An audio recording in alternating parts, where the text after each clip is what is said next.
അപ്പോൾ ഇതുപോലെ ഒരു മൈസൂർ പഴം ഉണ്ടെങ്കിൽ നിങ്ങൾക്ക് ഇതുപോലെ ഇതിലേക്ക് ഇട്ട് കൊടുക്കാം. എന്നിട്ട് ഇതേപോലെ ഇതിൻ്റെ മുകളിൽ വെച്ചിട്ട് ഈ തവി കൊണ്ട് തന്നെ ഇങ്ങനെ ജസ്റ്റായിട്ട് ഇങ്ങനെ ചെറുതായിട്ട് ഇങ്ങനെ കട്ട് ചെയ്ത് കൊടുക്കാം.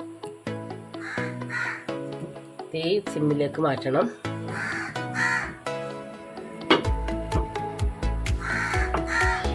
അതേപോലെ ഇത് കട്ട് ചെയ്ത് അലിയിച്ചെടുക്കുക.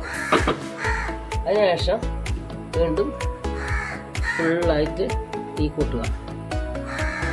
എന്നിട്ട് ഇങ്ങനെ ഇതേപോലെ ഇങ്ങനെ ചുറ്റിച്ചെടുക്കുക.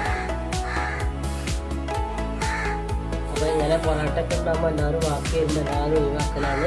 അത് ഒരിക്കലും ഒഴിവാക്കരുത്. ഇങ്ങനത്തെ ഒരു സ്നാക്കുകൾ ഉണ്ടാക്കി വെച്ചാൽ ഒരിക്കലും അത് രുചിയില്ലാന്ന് പറയില്ല. ഒരിക്കലെങ്കിലും ഇങ്ങനെ ഒരു സ്നാക്ക് എല്ലാവരും ഉണ്ടാക്കി നോക്കുക. അപ്പോൾ നമ്മൾ സിമ്മിൽ നിന്ന് ഉള്ളിലേക്ക് മാറ്റി ഇനി ഇത് ഇങ്ങനെ ഇതുപോലെ മടക്കിയെടുക്കുക. അപ്പോൾ ആ പഴത്തിൻ്റെ പിന്നെ ഇത് ഒട്ടിക്കൊടുക്കും. ഇതേപോലെ മടക്കിയെടുത്ത് വീണ്ടും ഇതേപോലെ ഒന്ന് മടക്കി പിന്നെ ഈ സിമ്മിലേക്ക് മാറ്റാം. അപ്പോൾ അതിൻ്റെ മേലെ നമുക്ക് ചെറുതായിട്ടൊരു സ്പൂൺ നെയ്യ് ഒഴിച്ച് കൊടുക്കാം. ഇത്രേ ഉള്ളൂ. എത്ര പെട്ടെന്നാണ് ഒരു സ്നാക്ക് റെഡിയായിട്ട്. ഇതിന് നേരിട്ട് കഴിക്കേണ്ട ആവശ്യമൊന്നുമില്ല.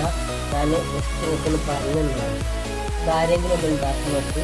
ഈ റെസിപ്പി ഇഷ്ടപ്പെട്ടാൽ നിങ്ങൾ സബ്സ്ക്രൈബ് ചെയ്യുക, ലൈക്ക് ചെയ്യുക. അതേപോലെ നിങ്ങൾ കമൻറ്റ്, ഇതിലേറിയ കമൻറ്റാണ് എനിക്ക് ഏറ്റവും ഇഷ്ടം. അത് നിങ്ങൾക്ക് എന്താണെങ്കിലും കമൻറ്റിലൂടെ അറിയിക്കാം. Okay, thank you for watching. അപ്പോൾ ഇതുപോലെ ഒരു മൈസൂർ പഴം ഉണ്ടെങ്കിൽ നിങ്ങൾക്ക് ഇതുപോലെ ഇതിലേക്ക് ഇട്ട് കൊടുക്കാം. എന്നിട്ട് ഇതേപോലെ ഇതിൻ്റെ മുകളിൽ വെച്ചിട്ട് ഈ തവി കൊണ്ട് തന്നെ ഇങ്ങനെ ജസ്റ്റായിട്ട് ഇങ്ങനെ ചെറുതായിട്ട് ഇങ്ങനെ കട്ട് ചെയ്ത് കൊടുക്കാം. ഈ സിമ്മിലേക്ക് മാറ്റണം.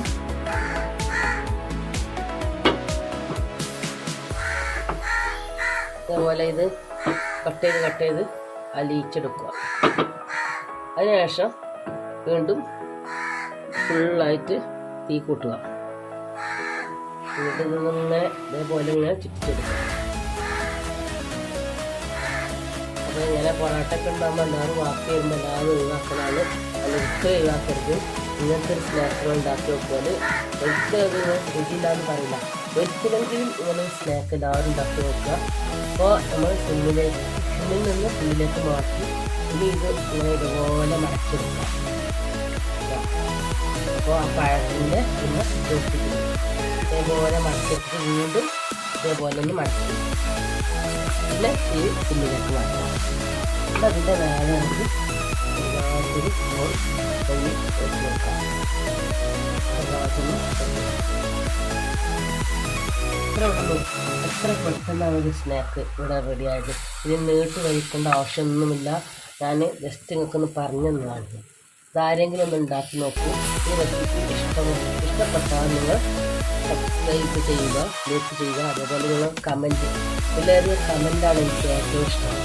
അതുകൊണ്ട് എന്താണെങ്കിലും കമൻറ്റിലൂടെ അറിയിക്കാം. Okay, thank you for watching.